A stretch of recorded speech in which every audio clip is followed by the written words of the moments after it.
Assalamualaikum dan selamat tengah hari semua. Okey, apa khabar?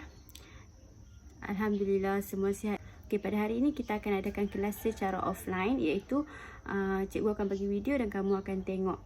Seterusnya kita akan buat latihan, okey? Pada hari ini kita akan teruskan pembelajaran kita dengan topik masih dalam jadual berkala unsur, iaitu topik 4.6 unsur merentasi skala 3. Okey, jadi standard pembelajaran kita pada hari ini, di akhir pembelajaran, pelajar boleh menghuraikan trend perubahan sifat fizik unsur merentasi skala 3, mengeksperimen untuk melihat perubahan sifat kimia oksida unsur apabila merentasi skala 3 dan memerihalkan kegunaan unsur separah logam. Okey, unsur dalam skala 3 kita ada unsur natrium, magnesium, aluminium, silikon, fosforus, sulfur, klorin dan argon. Kita ada 8 unsur dalam skala 3. Okay, jom kita tengok. Sebelum kita pergi lebih lanjut, kita nak tengok dulu kegunaan unsur dalam skala 3. Okey. Okey, ni gambar yang sama dalam buku teks kamu kan? Okey, magnesium. Magnesium ni dia adalah sebagai bahan penyala api. Aluminium ni semua orang tahu kan? Aluminium ni untuk membuat tin. Fosforus. Fosforus sebagai bahan bunga api yang kita duk guna, yang kita duk main masa hari raya tu. Dan sulfur. Sulfur sebagai racun kulat. Okey. Trend perubahan sifat fizik unsur merentasi skala 3. Okey, seperti kamu tengok dalam jadual buku teks kamu, apabila merentasi skala 3 dari kiri ke kanan, jejari atom dia akan berkurang, keelektronegatifan dia akan bertambah dan keadaan fizik dia akan berubah. Okey, apa yang dimaksudkan dengan jejari atom berkurang, keelektronegatifan bertambah dan keadaan fizik berubah apabila merentasi skala 3? Kita tengok bagi jejari atom berkurang. Okay, sebelum tu cikgu nak kamu buka buku modul kimia A+ kamu tu, muka surat 78. Kita akan isi jadual ni bersama-sama. Okey, apabila unsur dalam keadaan neutral tanpa charge, number of proton dia akan sama dengan number of electron. Jadi susunan elektron bagi natrium adalah 281, magnesium 282, aluminium 283, silikon 284, fosforus 285, silikon number of proton 6 lah, jadi elektron, susunan elektron 286, klorin 287 dan argon 288. Okey, bilangan elektron valen adalah bagi natrium 1, magnesium 2, aluminium 3, silikon 4, fosforus 5, sulfur 6, klorin 7 dan argon 8. Okey, jadi susunan elektron menunjukkan berapa bilangan petala yang diperlukan oleh suatu atom. Jadi untuk bilangan petala bagi unsur merentasi kumpulan 3, bilangan petala bagi natrium adalah 3, magnesium pun 3, aluminium 3, silikon 3, fosforus 3, sulfur 3, klorin 3 dan argon 3. Jadi kenapa walaupun semua unsur mempunyai bilangan petala yang sama, tetapi saiz berbeza, iaitu size of atom semakin berkurang ataupun decrease. Okey, jom kita tengok.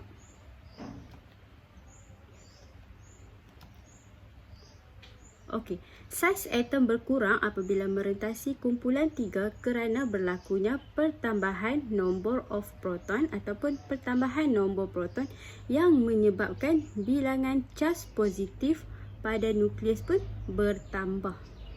Oleh itu, daya tarikan proton dalam nukleus terhadap elektron dalam petala juga turut bertambah. Sebab tu, jejari atom unsur berkurang apabila merentasi skala 3. Sebab apa? Sebab kekuatan nukleus menarik elektron-elektron yang berada dalam petala ni akan jadi semakin kuat apabila merentasi kala. Sebab apa? Sebab mereka ni semakin rapat. Nampak? Bila saiz atom bertambah, jarak antara elektron-elektron dengan nukleus juga semakin jauh. Jadi apabila merentasi kala 3, elektron-elektron ini akan semakin menghampiri nukleus. Elektron-elektron ini akan semakin menghampiri nukleus. Sebab tu cas dalam nukleus juga akan bertambah. Okey, apabila cas dalam nukleus bertambah, dia boleh tarik elektron dekat dalam petala itu menghampiri kepada nukleus. Okey, kamu boleh tengok bagi natrium dia mempunyai saiz atom yang besar berbanding dengan klorin. Okey, klorin dia punya saiz dah makin kecil dan menyebabkan elektron-elektron dalam petala pun menghampiri nukleus. Okey, seterusnya kita tengok pula kepada keelektronegatifan bertambah apabila merentasi kala 3. Okey, apa yang dimaksudkan dengan keelektronegatifan ni?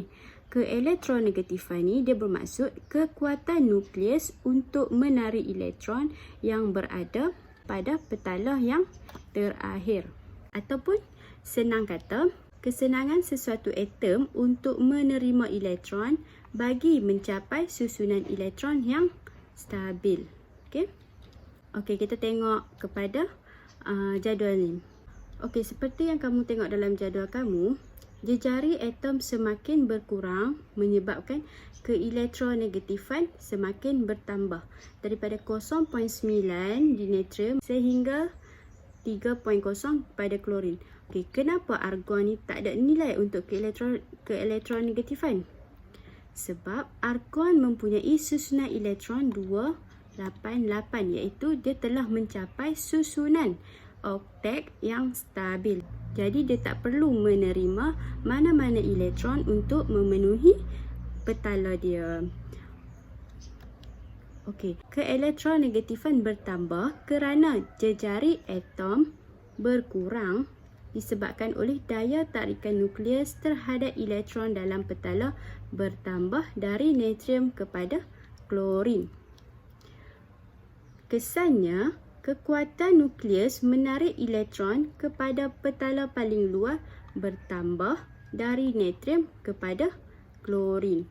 Dan disebabkan itu, keelektronegatifan bertambah merentasi kala 3 dari natrium kepada klorin.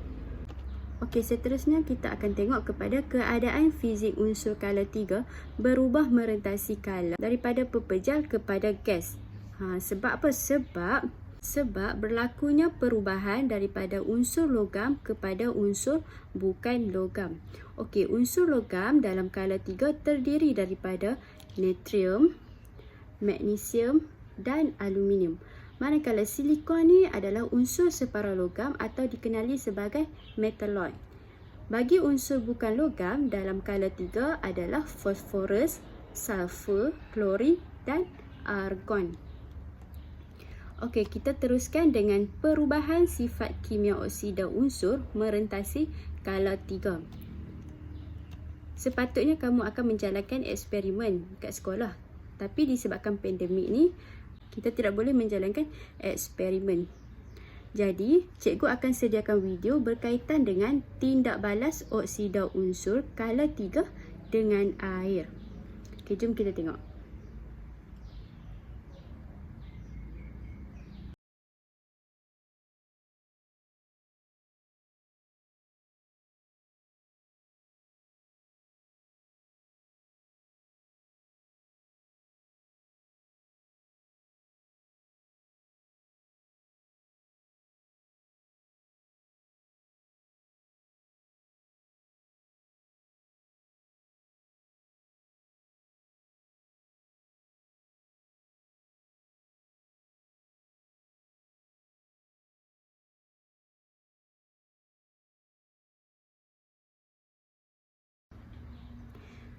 Okey, semua dah tengok kan? Kita teruskan lagi dengan perubahan sifat kimia oksida unsur merentasi kala 3. Okey, unsur kala 3 ini dia akan bertindak balas dengan oksigen. Bila oksida ni bermaksud dia akan bertindak balas dengan oksigen. Okey, apabila merentasi kala 3, sifat oksida berubah daripada oksida base kepada oksida amphoteric dan kemudian kepada oksida asid. Okey, cuba tengok rajah 4.14 ni. Oksida base ni adalah natrium dan magnesium bertindak balas dengan oksigen. Aluminium apabila bertindak balas dengan oksigen akan menghasilkan oksida amphoteric. Dan silikon, fosforus, sulfur, klorin apabila bertindak balas dengan oksigen akan menghasilkan oksida asid. Okey, jom kita tengok lebih terperinci berkaitan dengan oksida base, oksida amphoteric dan oksida asid. Okey, bagi unsur kumpulan 1 dan kumpulan 2 apabila bertindak balas dengan oksigen, oksida logam yang bersifat base akan terbentuk. Dan larutan berakali juga terhasil apabila dilarutkan dalam air. Okey, oksida base juga boleh bertindak balas dengan asid sebab dia adalah base untuk membentuk garam dan air. Seterusnya kita tengok untuk oksida amphoteric. Bagi aluminium, oksida logam bersifat amphoteric akan terbentuk. Kemudian, aluminium oksida boleh bertindak balas dengan asid dan alkali untuk membentuk garam dan air. Bagi unsur kumpulan 14, 15, 16 dan kumpulan 17, oksida logam bersifat asid akan terbentuk. Larutan berasid terhasil apabila dilarutkan dalam air. Okey, disebabkan oksida logam bersifat asid yang terbentuk, jadi oksida asid ini dia boleh bertindak balas dengan alkali untuk membentuk garam dan air. Seterusnya kita akan tengok kepada kegunaan unsur separa logam. Okey, kegunaan unsur separa logam ataupun metalloid adalah mempunyai sifat logam dan sifat bukan logam, merupakan konduktor elektrik yang lemah. Sebab apa? Sebab dia bukan logam, tetapi dia akan menjadi konduktor elektrik yang baik pada suhu yang tinggi. Okey, jom kita tengok contoh kepada unsur bukan logam, iaitu silikon. Silikon digunakan sebagai semikonduktor dalam penghasilan microchip elektronik. Okey, contoh microchip elektronik apa yang kamu tahu? Ya, betul. Iaitu macam komputer dan telefon bimbit yang kita duk guna tu. Iaitu silikon digunakan sebagai semikonduktor dalam penghasilan microchip untuk komputer dan telefon bimbit. Okey, kemudian kita main pop game. Okey, link ni cikgu akan bagi dalam kumpulan WhatsApp kamu dan cikgu nak semua orang main pop game ni. Okey, boleh? Okey, lepas tu cikgu nak kamu siapkan latihan modul A+ kimia kamu tu daripada muka surat 78 hingga 83. Nanti kita akan bincang dalam kelas. Okey, setakat itu saja kelas kita pada hari ini. Kita jumpa lagi pada minggu hadapan. Terima kasih semua.